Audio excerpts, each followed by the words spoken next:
Bonjour tout le monde, bienvenue dans cette quatrième vidéo sur les expressions algébriques. Dans cette vidéo, on va voir comment on reconnaît les termes d'une expression algébrique. On va voir de quoi est composé un terme et on va aussi parler des termes semblables. C'est quoi un terme?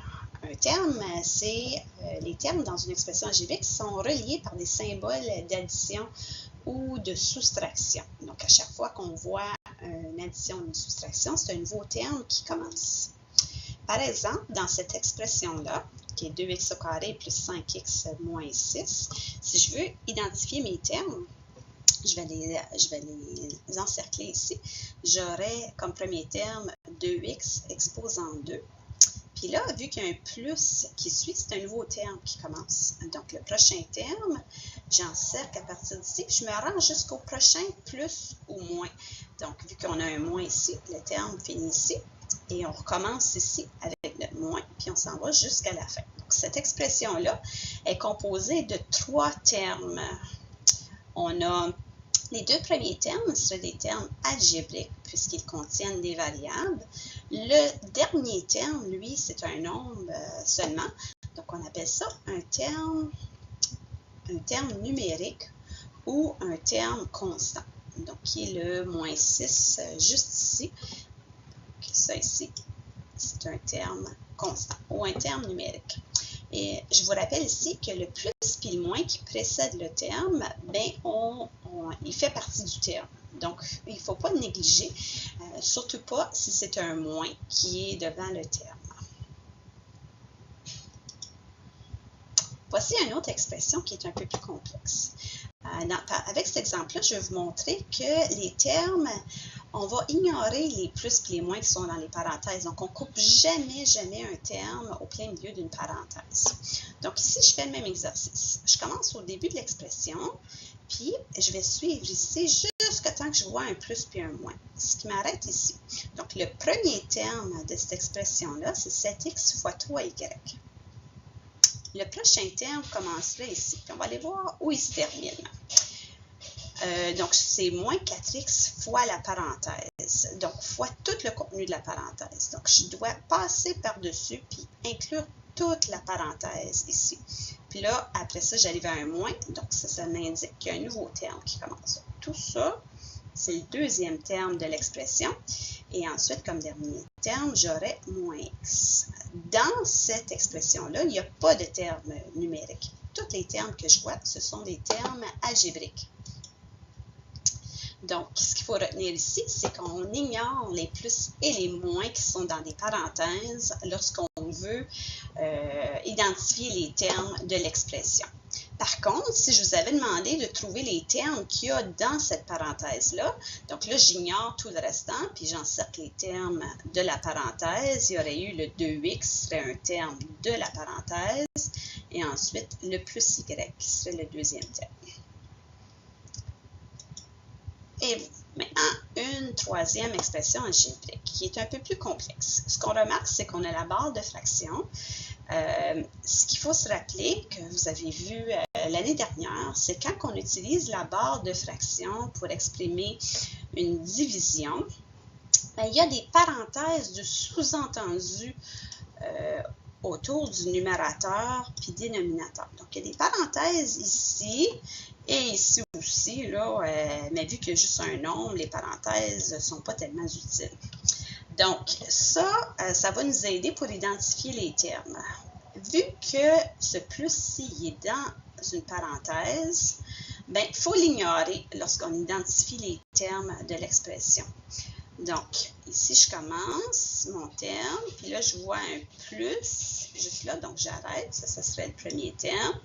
Puis le deuxième terme, ben, ce serait tout ça. Quand il y a la barre de fraction, on ne peut jamais couper un terme au plein milieu ici de la barre de fraction. Il faut l'inclure complètement à la barre de fraction jusqu'au prochain plus et moins suite à la barre de fraction. Vu qu'il n'y en a pas ici, ça complète le terme. Donc, ne pas oublier les parenthèses cachées. Puis les parenthèses cachées, c'est toujours autour d'une expression autour d'une expression fractionnaire. Donc, quand on voit notre barre de fraction, il faut qu'il y ait une petite alarme qui sonne, qui dit « Oh, attention, parenthèse cachée ». Voici un autre exemple avec les parenthèses cachées là, dans une expression fractionnaire. Donc, comme je vous ai dit tantôt, les plus et les moins qui sont dans les parenthèses, ils ne comptent pas pour identifier les termes. Donc, ce plus-ci ne compte pas.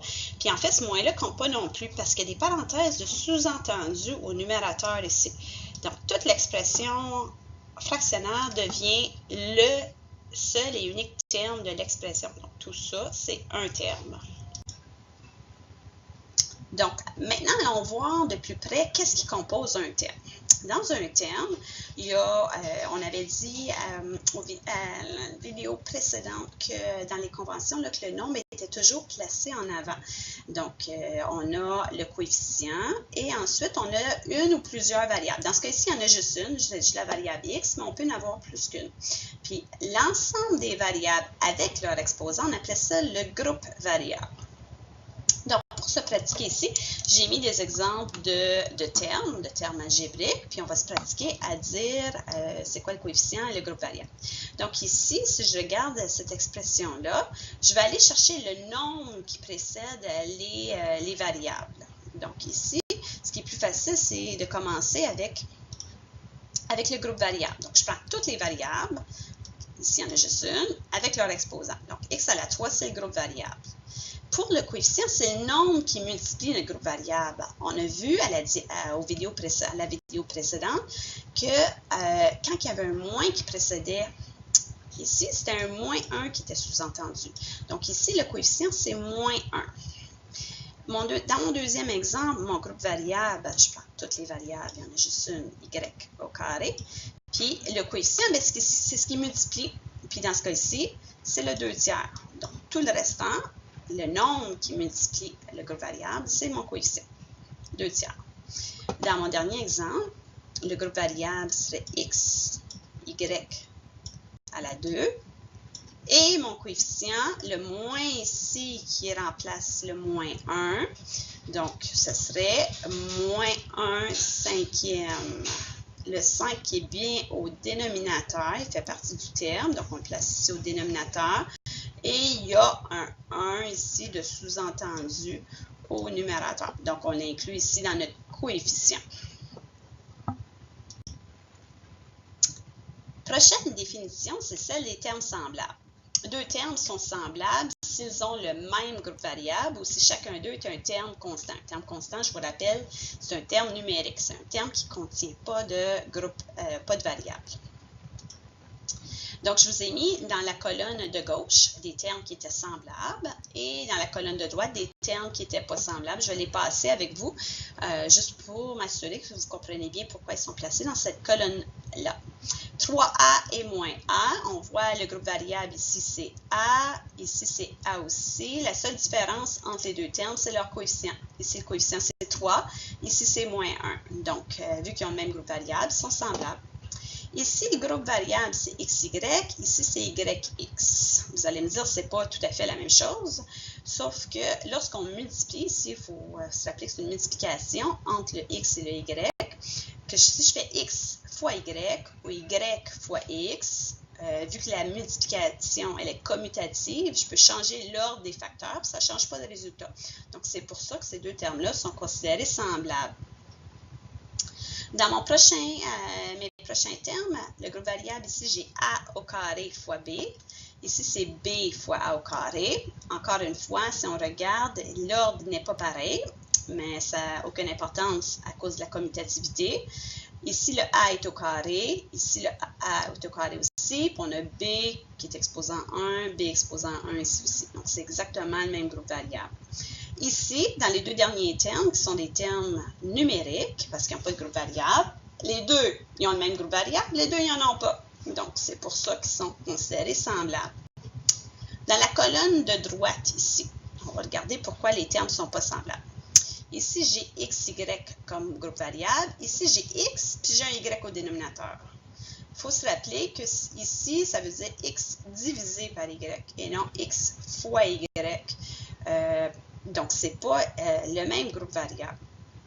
Puis lorsque vous allez, je ne sais pas si vous avez vu les exposants négatifs, on va en reparler plus tard cette année, mais ça ici, c'est la même chose que moins 3. Je vais aller écrire ici, moins 3x. Puis si on apporte le y au numérateur, ça devient y à la moins 1.